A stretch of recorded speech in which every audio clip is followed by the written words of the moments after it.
একদম দুধের মতো সাদা কষ বাহির হয়। এর লিগা এটার নাম হয়েছে দুধ কচু। ফসলের মাঠ আর এই ব্যাঙের যেই ডাক এগুলো দেখানোর জন্যই আমি এখানে আসছি।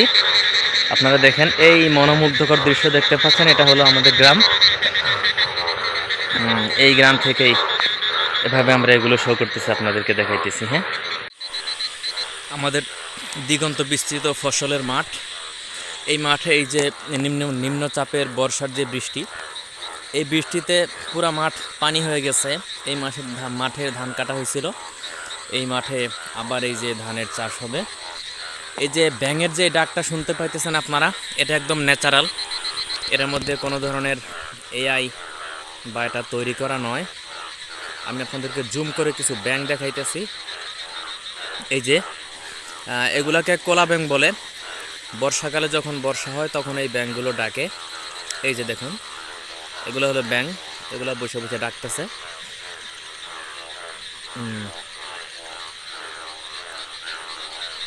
এই যে ব্যাঙ, বর্ষা হইলে ব্যাঙের উৎসব হয়। পানির মধ্যে নামলে বা কাছে গেলে ব্যাঙগুলো চলে যায়। এই জন্য আমরা জুম করে একটু দেখানোর চেষ্টা করতেছি। এই দেখেন, এগুলো সব ব্যাঙ। এই যে ব্যাঙের যে ডাকটা শুনতেছেন, এটা সম্পূর্ণ ন্যাচারাল। এটা কোনো আর্টিফিশিয়াল বা তৈরি করা ব্যাঙের ডাক বা সেভ টেপ করে এরকম দেওয়া না, এটা একদম ন্যাচারালি দেওয়া। আমাদের এই ফসলের মাঠ একদম ভরাট হয়ে যায় এই কাজ। এই দেখেন, ওই দেখেন ব্যাঙ নড়াচড়া করতেছে। আমি একটু কাছে দেখাই, হ্যাঁ, জুম করে দেখাই। যে নয়েজটা শুনতে পাইতেছেন ব্যাঙের ডাক, এগুলো সম্পূর্ণ ন্যাচারাল। এই যে এই যে এই যে এই যে এই হ্যাঁ, এই যে এই যে এই যে এই যে ব্যাঙের ডাকে, এই যে ব্যাঙের ডাকে গ্রামের পোলাপাইন এই দল ধইরা এইভাবে যাইতেছে। এই যে গ্রামের ছেলে পেলে, ওই যে বিচ্ছু বাহিনী, এই বিচ্ছু বাহিনী ব্যাঙ দেখতে আসছে। এই যে ব্যাঙগুলো এভাবে দেখতে আসছে। এই যে একদম কাছ থেকে দেখেন, এটা একটা মাদি ব্যাঙ, এটা হলো নারী ব্যাঙ, মহিলা। এই লাফ দিয়ে চলে গেল। চারিদিকে বৃষ্টি হইতেছে, বুঝছেন? এই বৃষ্টির লাইগা এই যে অবস্থা। গামছা তো এলা দিয়া একদম পেঁচায় পুচায় লইছি। এটা হচ্ছে ভাতিজা, হলো আমার কৃষি প্রজেক্ট, পারিবারিক কৃষি প্রজেক্ট। আপাতত জায়গা সংকলন না হওয়াতে এই জায়গায় ছাগলের জন্য কিছু ঘাস লাগাইছিলাম, হাইব্রিড ঘাসের বীজ দিছিলাম এখানে কাটিং না দিয়া। তো রাত্রে বৃষ্টি হয়েছে, আই হাই, আমার বৃষ্টিতে ঘাসগুলো সব শোয়াই ফেলাইছে রে। এই যে মরিচ গাছ আছে, এই হলো রেলিং দিছিলাম, রেলিং। এই ওয়াজ মাহফিলের ব্যানার দিয়ে যাতে মুরগি ঢুকতে না পারে। হ্যাঁ, এই তারের বেড়া বর্ষায় ভিজছে, এজন্য দেখা যায় না ভিডিওতে, এটা ফুল দেখা যাইতেছে না। এই আমার কচু গাছ মারো না, এখানে মান কচুর গাছ দিছি। এই এরিয়াটা পুরা এই যে জিআই তারের বেড়া দিয়া ঘিরে ফেলাইছি। এটা হলো পুরা আমার ছাগলের জন্য চিড়িয়াখানা, ছাগলের ফার্ম বলেন আর চিড়িয়াখানা বলেন, এটাই সব। এটার গেট দেখবেন, এটার গেট দেখামু। আরে এই ভিডিওতে তো জিআই তারের বেড়া দেখা যায় না, তো মানুষের গেট দেখামু কেমনে? এই যে মেহগনি গাছ, জিআই তারের বেড়া। এই একটা, এই আস্তে পড়ে গেলাম রে। এই জিআই তারের বেড়া, এটা হলো দরজা। এখানে রেলিং দিয়ে সুন্দর দরজা করে দিলে এই ভিতরের যে অপশনটা দেখা যায়, এই যে গাছগাছালি সহকারে যেটা দেখা যায়, এই গাছগাছালি পরিষ্কার হয়ে যাবে।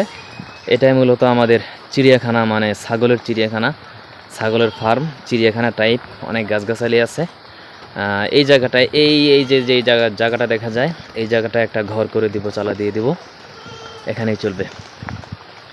এগুলো আমাদের ম্যা প্রজেক্ট। হ্যাঁ, এই কচু গাছ, এগুলির আমাদের এলাকায় দুধ কচু বলে। দুধ কচু বলার একটা কারণ দেখবেন, এই পাতাটা ছিঁড়ছি না, এই পাতাটা থেকে কষ বাইর হইব।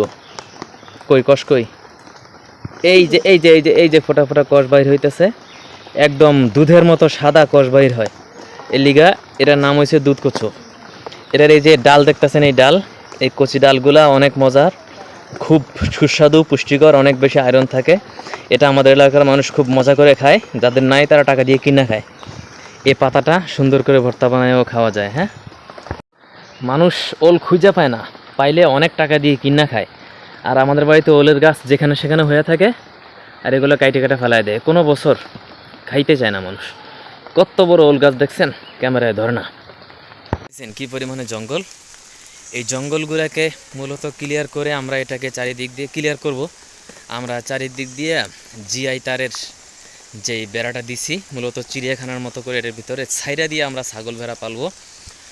এই যে এটা মুরগির খামার ছিল, এটা আমার চাচাতো ভাই করছে পাশে দিয়ে, দীর্ঘদিন বন্ধ হয়ে পড়ে আছে। এটা এখন খড়ির খামার, লাকড়ি, ওই শুকনা কাঁঠাল পাতা, শুকনা চেয়ার টেয়ার বাঁশ মাস যা আছে খড়ির খামার। এই হলো আমার জিআই তারের বেড়া। এই জায়গাটা বিশাল জায়গা, আরে সবুজ কি সুন্দর দেখা যায়। বাস্তবের চাইতে একটু কম সুন্দর, বেশি সুন্দর আর কি। ভিডিওতে সুন্দরটা অনেক বেশি হয়। কাঁঠাল গাছ বেকা টেকা হইলেও অনেকগুলো কাঁঠাল গাছ। এই ক্যামেরা এইদিকে আনো। এই যে এখানে আমরা কাঁঠালের চারা লাগাবো, এই জন্য 2টা গর্ত করছিলাম। হ্যাঁ, কিন্তু বর্ষায় এত পরিমাণে পানি হয়েছে, পানিগুলো এই গর্তটা দেখাও, পানি দিয়া এই যে গর্ত ভরাট হয়ে কাদা কাদা হয়ে গেছে, পানিতে পুকুরের মতো হয়ে গেছে একদম। তো এইদিকে দেখা যায় এই কচু গাছটা আবার উঠে গেছে রে, গেলাম কচু গাছটা লাগাইয়া। তো এইখানে এই যে একদম ভরাট হয়ে গেছে, কাদা কাদা হয়ে গেছে, এগুলোর মধ্যে তো এখন কাঁঠালের চারা লাগান যাবে না, এগুলো আবার পরে কখনো লাগাইতে হবে। বিরাট বড় একটা পুকুর, এই পুকুরের 3 থেকে 3টা আইল সহকারে পুকুরের মধ্যে জায়গা আছে টোটাল 14 শতক। 1 যুগের বেশি সময় ধরে এই পুকুর কোনো কাজে লাগে না, না তো মাছের প্রজেক্ট আর না তো অন্য কিছুর প্রজেক্ট। তো এর কারণ হলো ওই দক্ষিণ পাশে আছে, আপনাদেরকে দক্ষিণ পাশে নিয়ে যাই।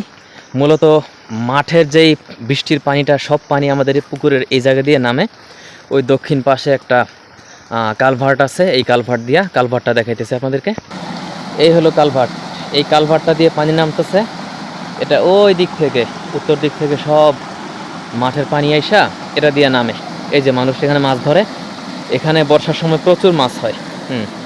ওই আরেকজনে চায়না জাল পাচ্ছে উল্টা দিক দিয়া, ওর সাপে চায়না জালের মধ্যে মাছ না ওইটা ধরা সাপ উঠবে অনেকগুলা। আচ্ছা, কালভার্টটা দেখাই। এ হলো কালভার্টের মুখ। এইটা এই সব পানি এখান দিয়ে নামে, জঙ্গলের লাইগা পানিগুলো দেখা যায় না। এটা হলো আমাদের যে পুকুরটা দেখাইলাম, 14 শতকের পুকুর। এই পুকুরটার মূলত এই জায়গা দিয়ে আইলটা কেটে দিয়েছিলাম কিছুদিন আগে। কেটে দেওয়াতে ওই আর একটা জায়গায় কাটছি, ওই যে পশ্চিম পাশ, ওখানে ওপাশ থেকে পানিগুলো ঢুকলে এই জায়গা দিয়ে বাইর হবে। এই জায়গা দিয়ে আবার এই পানিগুলো বাইর হইয়া এই কালভার্ট দিয়ে যায়, ওই যে যাইতেছে। আপ ডাউন করলে পুকুরে অটোমেটিক কিছু মাছ পাওয়া যাবে, এই জন্যই এটা করা। এই রে পশ্চিম আইলে যাইতেছিলাম, এই যে বাঁশ যে কালকে এটা কাটছি, এই বাঁশের আগা এমনি ফালায় রেখে দিছি। এই আগাটা সরান দরকার না, আগাটার জন্য তো এখন এই যে পায়ে বাইদা মানুষ উল্টায় উষ্টা খেয়ে পড়বো, খুব পিছলা, পড়ে যাওয়া লাগে। এই যে পুকুর, এই আল দিয়ে হাঁটতেছি তো খুব পিছলা। হ্যাঁ, এই মেহগনি গাছটা কয়দিন আগে ওই যে এই জায়গায় কাটছি, এখান থেকে কাইটা এখানে ফেলায় রাখছিলাম। এই যে দেখাইতেছি, আমরা পুকুরের পশ্চিম পাশে আছি। এই হলো আমাদের পশ্চিম পাশের কাটিংটা, এই জায়গা দিয়ে মূলত কাটে দিছি। কাটে দিলে বর্ষার পুরা পানি এখান দিয়ে নামে, এইখান দিয়ে বর্ষার পুরা পানি আসলে এই যে যা দেখতে পাচ্ছেন জমি, ওই পাট ক্ষেত, ধান ক্ষেত, এই ক্ষেত, ওই ক্ষেত, এই ক্ষেত সব ভইরা পানি আসে, এই আইলটা হুমকির মুখে পড়ে যায়। পরে এখান দিয়ে কাটিয়ে দেওয়াতে পানি এখান দিয়ে ঢুকবে। আর ওইটা হলো দক্ষিণ দিক, যেটা একটু আগে দেখাইলাম কালভার্টে, ওইখান দিয়ে পানিগুলো বের হয়ে যাবে। মূলত পানির লাইন ছিল ওই যে পানি দেখতে পাচ্ছেন আইলের ওই কোনা দিয়া। তো পানি আপ ডাউন করলে মাছ সব দিক দিয়ে আপ ডাউন করে, এই জন্য পুকুরে আপাতত লাইন করে দেওয়া, যাতে করে মাছ পুকুরে ঢুকে বেরোয়। এর ফাঁকে পুকুরের গভীরতা আছে, মাছ যা থাকে সেগুলো পুকুরে থেকে যাবে। আর মূলত আমাদের এই পুকুরটা কোনো কাজের না, সারা বছর এটা কোনো কাজে লাগে না, 1 যুগের বেশি এই পুকুরটা দিয়ে কিচ্ছু হয় না। এজন্য আগামী শুকনার মৌসুম আসলে এই যে পুকুরের আইলে যে গাছ দেখতে পাইতেছেন, এই যে বিশাল বিশাল মেহগনি গাছ, এই গাছগুলো সব কেটে দেবো। কেটে দিয়ে এই পুকুরটা ভরাট করে ফেলবো। ভরাট করে এখানে একটা সিস্টেম অনুযায়ী প্রজেক্ট করার ইচ্ছা আছে। ওই প্রজেক্টটা যখন করব তখন ধাপে ধাপে দেখবেন পুকুরে লেক থাকবে, পুকুরের পাশে কৃষির আবাদ হবে, পাশে ফলের গাছ হবে, তরিতরকারি হবে।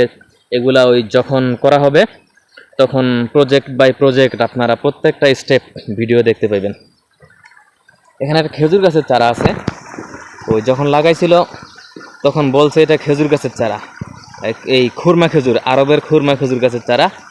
খুরমা খেজুর গাছের চারা তো না, কচু খেজুর গাছের চারা। এটা হুদা কিচ্ছু না, এটা কেটে ফেলাই দিতে হবে।